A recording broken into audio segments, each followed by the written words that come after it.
So we've been doing a lot of shortcuts of, I guess, regular, more your XY functions. And, well, we've stayed away from the trigonometric functions for quite some time, but they also have derivatives. They all do. Sine, cosine, tangent, secant, cosecant, cotangent, they all have their own derivatives. We're going to start with sine and cosine. So really what this is saying right here is that the derivative of sine with respect to x is just cosine of x. Now I am going to tell you right now, for the ones we're going to do, we're going to keep the angle that's in there just x. Because if that angle changes, the derivative changes. Right, so we're just going to keep it x for now, or whatever it happens to be in there, we're going to keep it the same. Maybe it's y or whatever it is, but we're going to keep it the same, or theta. So then the derivative of cosine is the opposite of sine. All right. So this first one is y equals 5 sine of x. We're going to calculate y prime. Yes? Why is the sine of the different sine? Okay, good question with the derivatives. And think back to your unit circle. Okay, that if I'm trying to find the slope on the sine graph, I can actually just go along the cosine value. But if I go for the slope of cosine, it's actually off kind of like 90 degrees. It's off by that 90 degrees, so it's all negatives. Because remember, the graphs kind of go like this. Remember that? That was like sine's graph would be, let me see, where would that one be? I believe that's sine's graph, and cosine's graph starts up here, right? So I need it to be positive for sine right away, right? And so that's why cosine starts off at positive. And as they cross, the negatives will all line up that way. It'll end up being in the right spot. So it ends up being quadrants. And we can delve into that further if you want. But it's actually much more elaborate than what I just showed you, because it's lots of functions that we would have to deal with. Because you know sine and cosine in their basic form. They're actually infinite series. So that would be a little bit harder to deal with. But for now, know that sine's derivative is cosine. And cosine's derivative is the opposite of sine. You would think they would just be sine, right? But it is off by that quadrant for the sine changes. So it's just opposite. Okay? So this one right here, I'll take the derivative of the left side. Got it? Okay. Now you got to do the derivative of the right side. Now really, we could do product rule here. And I'll show you how we could. We don't have to, but we could. We could say 5 is the first function and sine of x is the second function, right? It's a good review of product rule. So you write down the first one, times the derivative of sine, which is cosine, plus, and then you would write down sine, times the derivative of the first one, which is, what's the derivative of 5? Is 0. Right, so you see how we don't do product rule on these a lot when there's just a constant out front? Because this maneuver right there happens all the time. 0 times that's just gone. So really, the derivative is quite simple, actually. It's 5 cosine of x. Just remember, what is this 5 really out front? Does anybody remember the vocab term for that? Well, it's coefficient, yeah, but when it's with the trig function, does anybody remember specifically for that? It's how loud the song was going to be, if you remember that from my other classes. The amplitude, yeah. Okay, so let's do this one. Determine the derivative of y equals x squared plus 2 cosine of x. Okay, the left side, the derivative is y prime equals. How about x squared? Can we take the derivative of that? Yeah, that's just 2x. Plus, now do you want to, I don't want to really do the product rule again. On this one, we've seen how it works. So let's go 2 times the derivative of cosine. Well, let's go back. Derivative of cosine is, the opposite of sine. So we'll in here put the opposite of sine. You notice how if I don't put those parentheses, it might look like 2 minus sine right there. You want to put that in there. So y prime is 2x, really minus 2 sine of x. Okay? Yes? You say opposite of sine instead of sine. The question is opposite of sine versus negative sine. I think that's just a personal preference for me. Yep. Of why I say it that way.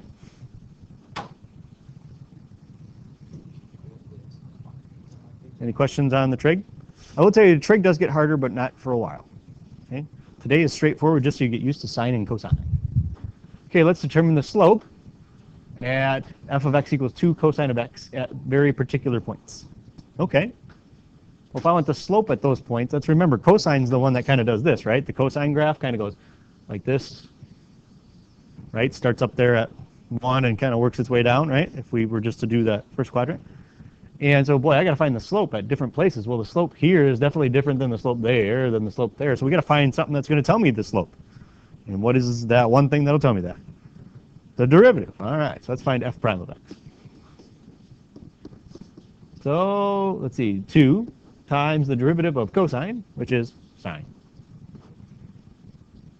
Well, now what? Well, now you put in the value. Now this derivative, oh, is it? Oh, very good. Opposite of sine. I almost snuck that one by. Oh, Negative 2 sine of x. You happy that time I said negative instead of opposite? oh, that's Does that fine. make you better? Okay. Maybe it meant something. No, not really. Yeah, like, So now that's the derivative, which means I can put in anything I want. And this derivative is only asking for what? It's only asking for an x value. I don't even need the y value of the point, although I've given it to you. Negative pi over 2 comma 0. So here we go. F prime at negative pi over 2 is equal to negative 2 times sine of negative pi over 2. Not really sure why I put those parentheses in front of sine, but I did, so we're going with it. Yeah, it was for apparently amusement. Uh-oh, sine at negative pi over 2. Good thing we have a really good working knowledge of the unit circle. working so sweet. Yeah. Negative pi over 2. Negative pi over 2. Well, this is 0, remember, right? That's where we start from. And negative pi over 2, otherwise known as positive 3 pi over 2, right? Same thing, is right down there. Hopefully you agree with that. What's the ordered pair down there? Let's see, 0, and then negative 1. That's the ordered pair there. Now, the hardest part. Which one's sine, which one's cosine? First one is cosine, second one is sine. And we're looking for sine at this location. So sine at that location is? So it's an equals. Negative 2 was already part of the problem, right? Now we're replacing, oh, maybe that's why I put the parentheses here. And I don't know why I just made them so big. We're replacing sine of negative pi over 2 with what its value is, which is negative 1. Apparently I felt like writing it really large. And so the slope on the original function at that point, the slope would be 2. Okay. Again, on this function, the slope at that point would be 2. Is it believable that anywhere on here it could be 2? Yeah, I'd say probably right about there. It could be 2, right? There, it could be 2. It could happen a lot, right? Be a positive 2. Okay? Yes? I just chose negative pi over 2 because that was letter A. I chose to find the slope at that point. Yeah, I could have chose anywhere, but I chose one that we could find on the unit circle. Yep. And so there's B. So now you see how this is easier than we were that first derivative that we did where we had to put the A value in and keep doing the problem over and over again. Now we have this derivative and we can just put in any value we need to as it goes along. So if our derivative's sitting right here, well, let's just use it again over here. F prime of pi over 3 is equal to negative 2 times sine at pi over 3. So it equals a negative 2 times whatever that answer is. And so we need to figure that out. Pi over 3. Well, what quadrant's that in? First. Not 30 degrees. Yeah, it's 60 degrees, that one up there, right? Because what's 30 degrees? Pi over 6, and then the next one along is pi over 4, and then pi over 3. And then pi over 2. Very good, we'll be there. Okay, so the ordered pair up here. Let's see if you remember the ordered pair. Basically, there's your x value, there's your y value, right? Because we know this is 1, the hypotenuse. So what's the ordered pair? Very good, 1/2 and square root of 3 over 2. So which one are we looking for? Yep, square root of 3 over 2, unfortunately, right? Square root of 3 over 2. But then I'm just going to multiply it by negative 2, which was really over 1. So it's just negative square root of 3. Now, what does negative square root of 3 represent? We did all this work, but if we don't know what it stands for, it really doesn't help. That is the slope at pi over 3 comma 1 of the tangent line for that function. So in other words, the instantaneous rate of change at that point. Not the average rate of change, the instantaneous rate of change. Okay. How come I got so many pages? What do we got going? Oh, hey, here's some more derivatives. You don't need to necessarily memorize these. Yeah, I guess so, but I guess I lied. Yes, Tyler, you have a question?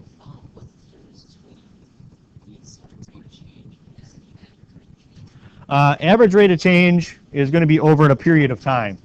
So like from here to there, do you agree there's lots of rates of change along the way? I would find the average, and the easiest way to do that is just go, whoop. Okay, that's going to be the average of all of them. If I want instantaneous, I just want the slope just there, or just there. Yes, I know. Okay, it's fine. Oh, yes. Oh, okay, yeah. So we don't have to find it for, we only have to find the answer for X value. We don't have to find Y value. So we don't have to. What do you mean the X? Right, because this is the ordered pair. The reason that we're only doing the X value so far is that our derivatives only ask for the X value. Later this year, our derivatives are going to ask for both. Okay, yeah, sine of XY or sine of X plus Y. It's going to ask for both. Yes? Possibly. We might have to. See, and apparently, the question was if we're going to have a vocab quiz, and we might have to if we're struggling with the vocab. Okay. Yeah. So here are 4 more derivatives. Derivative of tangent is secant squared. Please remember that secant squared is the same as secant of x squared, right? Cotangent is the opposite of cosecant squared. Then the derivative of secant is secant tangent. The derivative of cosecant is opposite of cosecant cotangent. You don't need to memorize these, but make sure you have them in a place that you can find them easily. So let's calculate the derivative for y equals x minus tangent of x. Well, the derivative of the left side is y prime. Derivative of x is 1. Now minus whatever the derivative of tangent of x is, which happens to be secant squared of x. Oh, somebody actually remembered. It's been a while since somebody actually remembered something there. That 1 minus secant squared is actually, could potentially be one of the Pythagorean identities, not triples. Okay, you can find that out if you'd like. What's that? Identities can be altered. It can be changed at any time, whether it's in a derivative or anywhere else. If you know an identity, you can replace it. Okay. No, we'll look that up in a little bit. Okay, we'll come back to that. Okay, let's not worry about it for right now. We'll come back. But it's good that somebody realized that that's a Pythagorean identity for the trig functions. Very good. I can't say who did that. Okay. And the last one, determine the derivative for, x secant of x. The reason that I went quickly through the Pythagorean identity is because I wanted to get to this one. The derivative of this is x times secant of x. So again, product rule will be necessary to use. So the first one's x. So the first one times the derivative of the second one. It's an expression on the equation. Equals f of x. I can still take the derivative of an expression. Yes.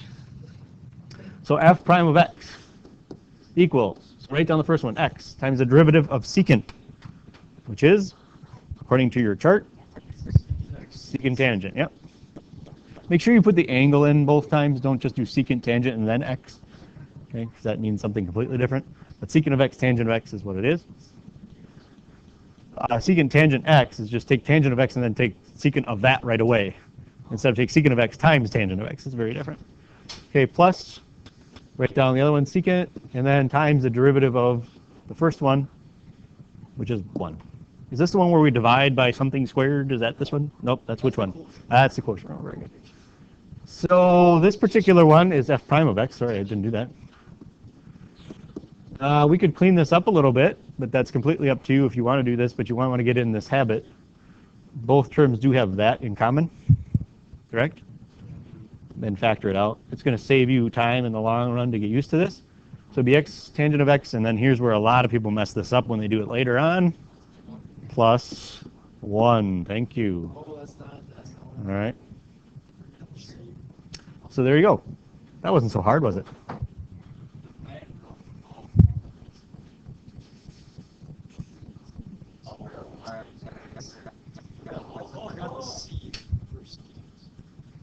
Uh-oh. And I believe, if my memory serves me correct, the actual Pythagorean identity is 1 plus secant squared, not 1 minus. So 1 plus secant squared is tangent squared, not 1 minus. Okay, any questions? Yes, we have a question. So, are we gonna have to do like secant or tangent or something for like find the slope of 2 secant x at? Oh, I got the question. The question is basically back on this problem, are we going to have to do a problem like here, like if it's 2 secant of x and take the derivative and put values in? That is definitely well within the realm of something I could ask, yes.